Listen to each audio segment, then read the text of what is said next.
table. Alors, la table. sur l'amnistie, moi je suis fondamentalement contre l'amnistie. Pourquoi? Les camarades de mon parti sont contre l'amnistie. Pourquoi?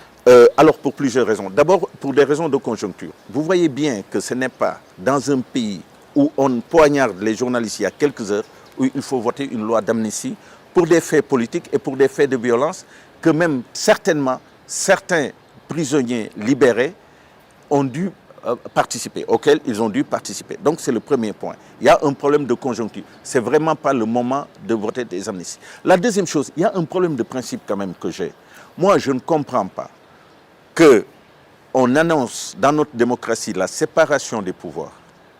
Dire que l'exécutif, le législatif sont indépendants du judiciaire et prendre des dossiers qui sont entre les mains des juges d'instruction pour les sortir et pour y mettre une croix. Je n'y crois pas. Moi, je pense que l'amnistie ne doit porter que sur des questions qui sont déjà jugées. Et pour respecter la présomption d'innocence, il est important qu'on sache qui a fait quoi. Si c'est des gens qui ont été injustement accusés, qu'on le sache et qu'on se retourne contre ceux qui les ont accusés.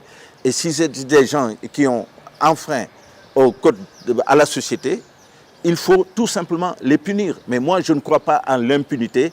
Et ce pays-là a besoin de tout, sauf de la culture de l'impunité. Mais certains juristes Nous sommes dans le laxisme. Certains juristes estiment qu'on peut amnistier des gens qui n'ont pas été encore jugés. Mais les juristes, c'est leur responsabilité. Mais moi, ma responsabilité de démocrate et la conscience que j'ai de la séparation du pouvoir, l'amnistie pour des gens qui ne sont pas condamnés ni jugés, pour moi, est un coup d'État judiciaire qui me choque et qui ne respecte pas la présomption d'innocence. Vous considérez que l'amnistie laisse des questions sans réponse? Parce qu'il y a eu quand même beaucoup de morts.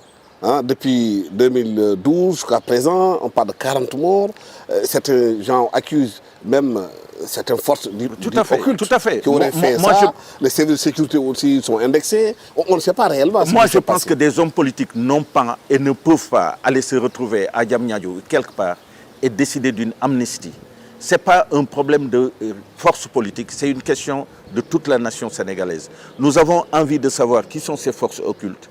Nous avons envie que des enquêtes soient menées pour qu'on voit tous les groupuscules qui ont été impliqués dans les événements. On a besoin aussi de voir quelles forces de l'ordre ont dépassé les limites pour que le maintien de l'ordre se traduise en tragédie. On a besoin aujourd'hui de savoir que nous vivons dans un pays où il n'y a pas d'impunité pour les forces de l'ordre. Il y a trop d'abus des forces de l'ordre, il y a trop d'abus des forces de l'ordre et de sécurité. Il faut mettre fin à ça. C'est la question du maintien de l'ordre est bien assimilée par les forces de l'ordre. Bon, alors, sur ce point-là, j'ai eu la chance... Il y a des bavures, hein? J'ai eu la chance d'avoir procédé à l'évaluation du maintien de l'ordre au Sénégal. Et donc, j'ai invité pendant plusieurs jours dans des hôtels de la place, tous les spécialistes du maintien de l'ordre. Ceux qui dirigent les forces de l'ordre, ceux qui ont des rôles de médiateurs, ceux qui dirigent l'administration et qui sont les autorités administratives, les manifestants, les organisations de société civile, et j'ai réuni tout le monde pour étudier tout. Mais ce qui est évident, c'est que nous avons besoin de procédures de maintien de l'ordre. Nous n'avons pas de procédure.